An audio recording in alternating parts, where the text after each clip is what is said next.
warahmatullahi wabarakatuh. Salam sejahtera buat kita semua. Para siswa yang saya hormati, pada kesempatan ini saya akan memperkenalkan diri saya dulu. Yang pertama, nama saya Yaya Budiara.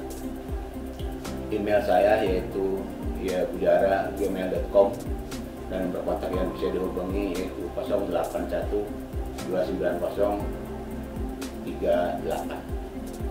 Hadirin yang saya hormati, para siswa yang saya banggakan, pada kesempatan ini saya akan menyampaikan materi MPLS, yaitu yang berkaitan dengan struktur, organisasi, dan tata tertib sekolah.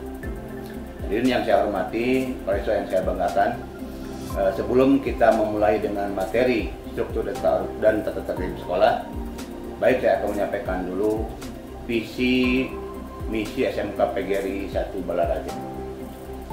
Secara harfiah, visi berarti pandangan atau wawasan. Kemudian misi berarti sasaran, tugas atau tujuan. Maka dapat kita simpulkan bahwa visi misi SMK PGRI 1 Balaraja yaitu kompetentif, siap kerja, berkarakter, dan berakhlak mulia. Apa itu berkarakter? Yakni berkepribadian. Sedangkan misi SMK PGRI 1 Balaraja yaitu diantaranya: 1. Menghasilkan lulusan yang berkarakter dan berakhlak mulia. Tadi saya sampaikan bahwa berkarakter itu sama dengan berkepribadian. Diharapkan bahwa lulusan SMK PGRI 1 Balaraja ini punya kepribadian dan berakhlak mulia. Yang kedua, misi yaitu menghasilkan lulusan yang kompeten di bidangnya masing-masing. Kompeten berarti punya kemampuan sesuai dengan bidang yang dimiliki. Perlu kita ketahui bahwa di SMK PGRI 1 Balaraja ini ada 4 kompetensi keahlian. Yang pertama multimedia, yang kedua OTKP, yang ketiga AKL, dan yang keempat BDP. Dari masing-masing jurusan itu pasti punya keahlian yang masing-masing. Yang ketiga, misinya yaitu menghasilkan lulusan yang kompetitif dan siap kerja.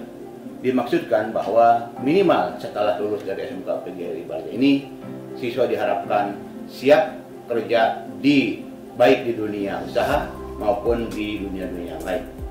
Itulah barangkali sebagai visi dan misi SMK PGRI Balaraja yang harus kita pahami dan kita banggakan. Siswa yang saya hormati, bahwa kalian adalah kelas 10 SMK PGRI 1 Balaraja. Sekarang bukan lagi namanya calon siswa, berarti secara tidak langsung bahwa kalian sudah menjadi siswa SMK PGRI 1 Balaraja.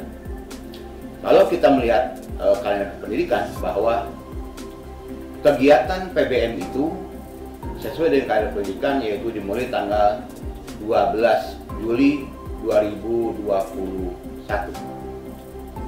Baiklah, yang pertama saya sampaikan di sini yaitu struktur organisasi yang ada di SMK PGRI 1 Balaraja. Tentu saja di tiap-tiap instansi atau di tiap-tiap organisasi ada yang namanya struktur. Yang pertama yaitu pimpinan, kemudian dibantu oleh jajarannya masing-masing. Khususnya di SMK PGRI Balaraja, yang pertama saya sebutkan di sini adalah 1 kepala sekolah sebagai pucuk pimpinan. Kepala SMK PGRI 1 Balaraja ini yaitu yang bernama Sri Utami SPD. Bahwa Kepsek itu punya tupoksi, tugas pokok dan fungsi, diantaranya sebagai pendidik atau edukator. Bahwa Kepsek itu juga selain dia sebagai pendidik, diberi tugas tambahan lain sebagai kepala sekolah. Edukator berarti pendidik, diantaranya membimbing guru, karyawan dalam hal menyusun dan melaksanakan kegiatan, melaksanakan programnya. Yang kedua, tupoksi sebagai kepala sekolah yaitu sebagai manajer. Manajer tugasnya seperti mengelola administrasi kegiatan PBM dan bimbingan konseling. Yang kedua yaitu mengelola administrasi kesiswaan. Dan yang ketiga, mengelola administrasi ketenagaan, baik tenaga pendidik maupun tenaga non-kependidikan. Yang ketiga, tupoksi Kepsek yaitu sebagai pengelola administrasi atau administrator. Di antaranya menyusun program baik jangka pendek, menengah maupun jangka panjang. Itu adalah tupoksi Kepsek sebagai administrator. Yang berikut menyusun organisasi ketenagaan di sekolah, baik Wakasek ataupun PKS, wali kelas, Kasubag TU, bendahara dan personalia pendukung yang lain. Kemudian yang kedua, struktur yang ada di SMK PG 1 Baradia ini yaitu Wakasek. Mungkin kalian kenal istilahnya wakil kepala sekolah. Mungkin sewaktu kalian di SMP mengenal Wakasek dari masing-masing pembidangan. Yang ada di SMK PG 1 Baradia ini, Wakasek atau identik dengan PKS, ya kan? PKS kita sebutkan yaitu pembantu kepala sekolah. Secara konotatif, kalau kita menyatakan pembantu agak sedikit konotasinya negatif. Maka di kita di sini SMK PG 1 Baradia kita pakai wakil kepala sekolah masing-masing pembidangan. Di antaranya Wakasek yang dimiliki oleh kita, yang ada di kita yaitu Wakasek Manajemen Mutu. Dalam hal ini Wakasek Manajemen Mutu dipegang oleh Dr. Andes Yaya Budiara, saya sendiri Yaya Budiara. Di mana bahwa tiap-tiap Wakasek punya juga tupoksi masing-masing. Di antaranya tupoksi Wakasek Manajemen Mutu yaitu menyusun perencanaan, membuat program kegiatan, dan melaksanakan program kegiatan tersebut. Yang kedua yaitu tupoksi Wakasek Manajemen Mutu yaitu pengorganisasian di segala lini. Yang ketiga yaitu pengarahan. Pengarahan baik kepada personal, diantaranya guru dan tenaga pendidikan maupun pegawai-pegawai yang lain. Pengarahan di sini biasanya mengacu kepada diantaranya pengarahan bisa berupa lisan, bisa juga tertulis. Ini dia biasanya pengarahan itu diarahkan kepada mereka yang memang secara kebetulan dalam bekerjanya kurang begitu sempurna. Maka saya sebagai Wakasek Manajemen Mutu punya kewajiban untuk mengarahkan ke hal tersebut. Kemudian tupoksi yang keempat, yang terakhir, diantaranya mewakili kepala sekolah dalam hal tertentu apabila kepala sekolah tersebut berhalangan untuk menghadirinya, terutama yang berkaitan dengan pendidikan. Itu yang pertama Wakasek Manajemen Mutu. Yang kedua yaitu Wakasek bidang kurikulum atau PKS bidang kurikulum. Wakasek kurikulum ini merupakan jantungnya sekolah. Analoginya, kalau jantung itu sudah tidak berfungsi, maka otomatis di jantung kita misalnya orang yang jantungnya tidak berfungsi, otomatis maka ya akan ada hal lain. Nah, begitupun di sekolah. Wakasek kurikulum ini merupakan jantung sekolah, di mana tugasnya sebagai berikut, diantaranya menyusun program pengajaran yang berkaitan dengan pengajaran 1 tahun ke depan, yaitu tugas utama Wakasek bidang kurikulum.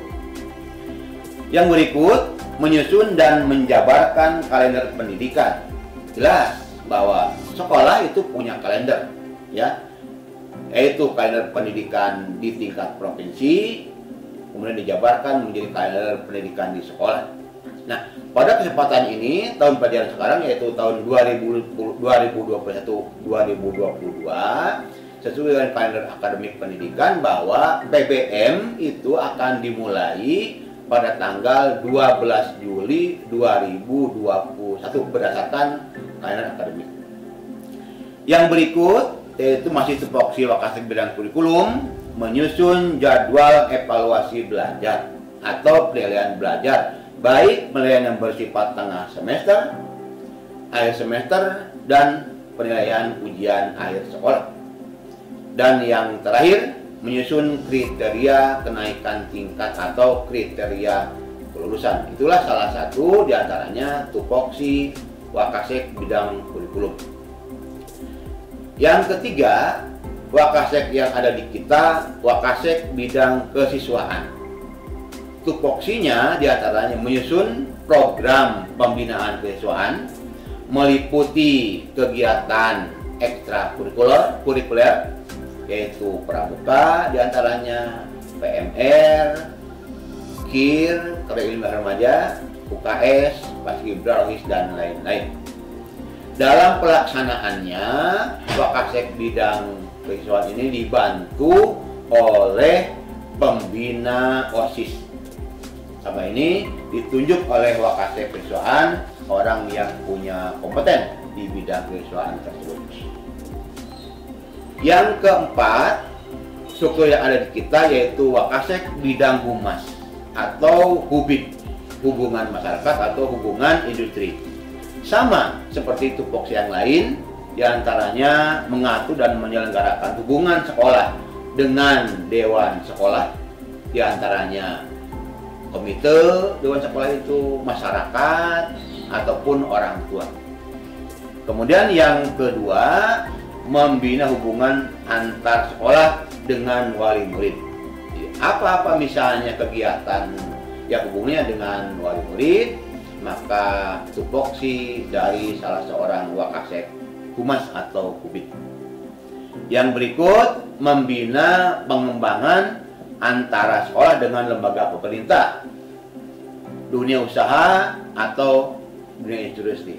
Nah, di kita di SMK ini lain dengan sekolah menengah atas atau SMA.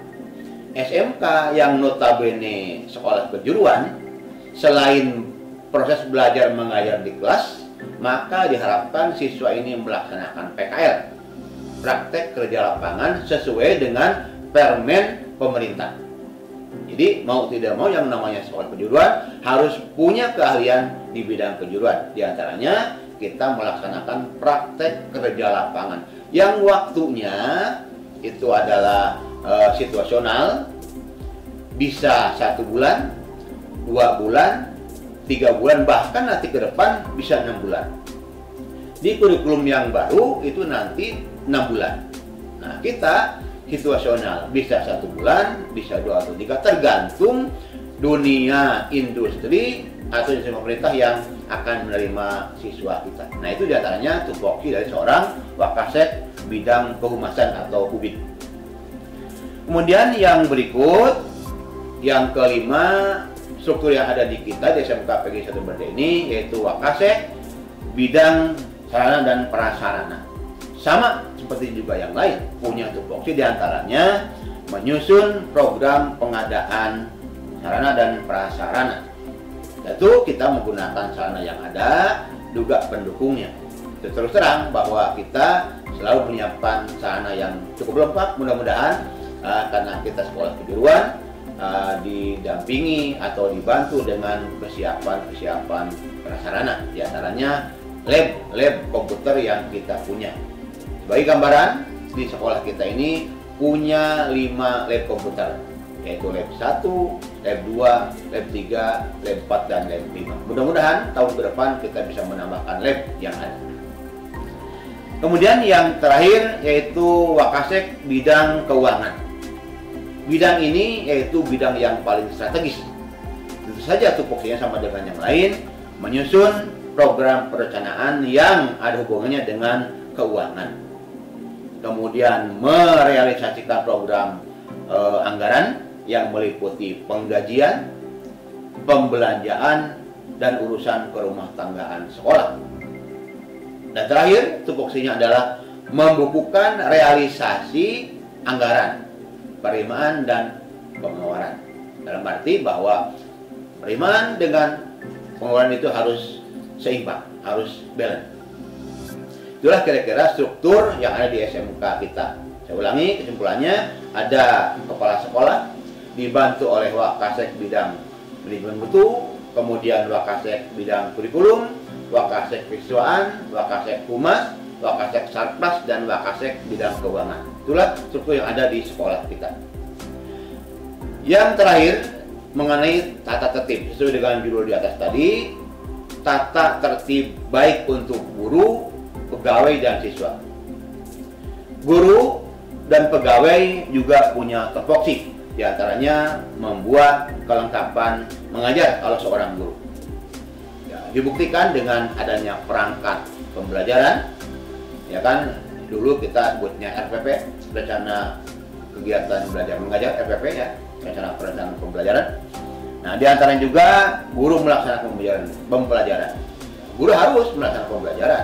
Sebab walaupun bagaimana, ya kan, harus guru ada di depan kelas, namanya itu PBM. Kemudian yang terakhir, tata tertib bagi siswa. Siswa secara umum, kalau nanti sudah pembelajaran tatap muka, yaitu seperti yang sudah ditetapkan oleh kesepakatan kita, bahwa PBM secara normal nanti akan dimulai pada pukul 7.00 dan akan berakhir pada pukul 14.00. Jadi mau tidak mau, nanti kalau sudah belajar tatap muka, jadi siswa minimal datang sebelum jam 7.00. Jam 7 kita siap ada di depan kelas. Nanti berakhir pada jam 14.00. Yang kedua, siswa juga punya tatib, diantaranya menggunakan seragam sekolah.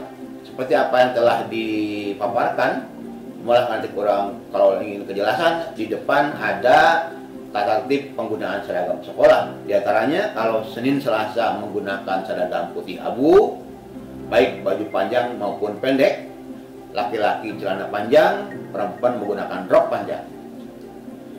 Kemudian di hari Rabu menggunakan seragam pramuka.